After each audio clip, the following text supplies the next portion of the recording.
How you doing today? We got Kbands Live 140 here. Good superset. Going to get out a incline bench, but we'll be pushing downwards for a decline motion. We've got 3 levels of fusion cables on both sides. We're also going to be doing straight arm pull downs for our lats and back. You can feel a little bit in your triceps as well. As always, match my exercises. You can pause the video if you need to get this set up, but we're going to go ahead and get started. Here we go. We're going to go straight arm pull downs. Now what this exercise is going to be doing is you're going to feel it a lot in your lats and your triceps, but you want to keep a good flat back. Anytime that we're bending over a little bit and using our abs, you're going to take away from the exercise. You want to feel this in your lats. Like I said, you're going to get a little bit in your triceps if you're sore from a different workout like Kbands Live 135 or 6. But anyway, we're going to be moving on to the superset here. You're going to have all the bands loaded on the fusion cables, home training system, and you're going to have a seat on the bench. Notice now we've got an incline position, but we're going to be pressing a little bit downwards for a decline. That's where you're going to feel this. Push down towards your waist and really squeeze your chest. Repetitions are going to be going anywhere from 10 to 15, but the ideal here is that we're trying to fail. So you're trying to find a good rep range. We've got the 3, 4, and 5 levels on both sides, so it's pretty heavy. So you want to find the level that's going to make you fail in the time duration that I'm going. Slow reps, fast reps, we're going to mix them up a little bit. Pay attention and push your pace here as we move through the first superset.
Next exercise is we're going to be setting up is we're going to drop our middle level resistance on the fusion cables to turn it into more of a fly. Every time we get that low decline press, we're going to get good blood flow, good volume run through our chest. And now I like to stretch it out with some flies. We're still going to be using the bench. The other exercise we're going to be working with is a lighter resistance band. We've got the purple ballistic band. It's got good range of motion. A lot of times you can use this for auxiliary muscles like the bicep. And then we're going to go with the W bar going through on the ballistic band. So mount that band low, back up off the wall, and you're going to be using the W bar for bicep curls. If you're matching my exercise, be sure that anytime the video goes silent, you turn up your music a little bit. I like to try to stay motivated, so don't sit in silence and kind of lull through this workout. Pick up the pace a bit and try to continue to match the rep durations. As we get started now, you're going to pin your elbows to your side. Remember, you're matching my exercise, so you pin your elbows to your side, and you're going to bring the W bar up towards your chest. Mix up your lengths, the range of motion. You can stay high for a couple, get a couple pulses, then go long. Get all the way down, stretch out the muscle. We're trying to get that good burn as we move through it. What I had a problem with here on the rack is that the band was slightly sliding up the rack. So I put in a low mount on the rack to make sure that the band wasn't going to go above that, because I wanted that lower angle with the ballistic band. I want to come down from the bottom, and I want to come up and curl up towards the top. Now we're moving over to the fly here. Make sure that whenever you get in this position, if you've got bad elbows or anything like that, you kind of want to keep a slight bend to your elbow. You never really want to lock your arms out during that fly because it gets real tendony towards the elbow. So keep that slight bend, but you're really going to concentrate on your chest, squeezing in the middle, letting it stretch you out. All the time when you are exercising, you really want to focus on getting great contraction and then stretching the muscle that's still contracted. Don't let the muscle bounce. You don't want to relax and flex, relax and flex. The idea is to stretch a flexed muscle and continue to get blood flow in the area. Enjoy this superset, keep the pace up, and push yourself through the rest here.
All right, keeping the weight now low, we're going to drop the fusion cables and put 2 on the same.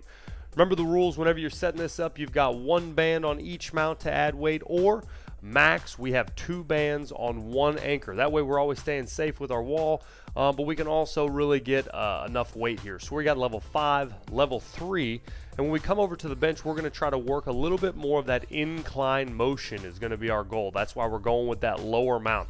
So put your handles on 2 resistance bands, or if you're not quite that strong, you might still be in the singles. You might be a level 3, level 4, level 5. Just start getting comfortable with the levels and push yourself to failure. We're going to be working between that 12 to 15 rep range here, but if you need to add a little bit more, add a little more. Just keep up with our pace. We're going that incline fly. The other one, we'll be using our ropes and grabbing the same ballistic band that we had, and we'll be going up with a tricep extension. Here, when you're doing the tricep extension, you want to make sure that your elbows don't flare too much. Don't slide your elbows out to the side. You want to keep them pretty close to the front of your forehead. And anytime you look up a little bit, you should see your elbows in your vision. If you don't, you've got your shoulders rolled back a little too far, and you're going to put your shoulders at risk. We want to be in a comfy position that works our triceps. Also, keep in mind you don't want to arch your back. We want good flexed core so that we're in a good, proper position to keep our spine safe. Now we're moving over to that incline. Take a look as I get on top of the bench. We're going to be going from low to highs. Arms are pretty straight, but a slight bend in the elbow. The same thing as the other fly that we were doing earlier. But now we're going to try to finish high, finish up a little bit to really get the top side of our chest. As you'll notice, it looks a little bit almost like a straight press, but at the angle at which the bands are, you're going to feel this a little bit more in your upper chest. Keep the rep range a little bit higher here and work on failure.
All right, we're going to be finishing up with a couple of the exercises that we've already done. We've got the W bar going back into the ballistic band. Felt some really good reps here. You know, we've got great blood flow in our biceps. We left them alone for a superset, so now I like to come back to them towards the end of the workout. I enjoy this exercise anytime you're doing curls with a little bit faster pace, lighter weight. You're going to get a great pump. So I really enjoy this type of exercise towards the end of your workout, and I think you will too. Make sure that you're keeping your rep range with mine and keep your pace a little bit higher here. Notice that my pace is more increased. Before we were getting long range of motion reps and stay in control. Here you're going to try to mix it up towards the end and really get yourself a little bit different of a feeling. Faster pace, a little bit more of a pulse. And now we're going to be going to the fusion cable, and you're going to be doing a stronger press. So now you're going to have a bent arm. You can mix in the fly or the press, but as we finish up, we're always trying to go a little bit quicker. That faster pace is going to shake it up a little bit and going to help you with just changing it up for your muscles. Hope you enjoyed Kbands Live 140. A lot of chest, bis and tris going to be a good workout for you. Switching back and forth here for I think 2 to 3 sets. And hey, let us know if you have any other questions in the comments below. Have a great day.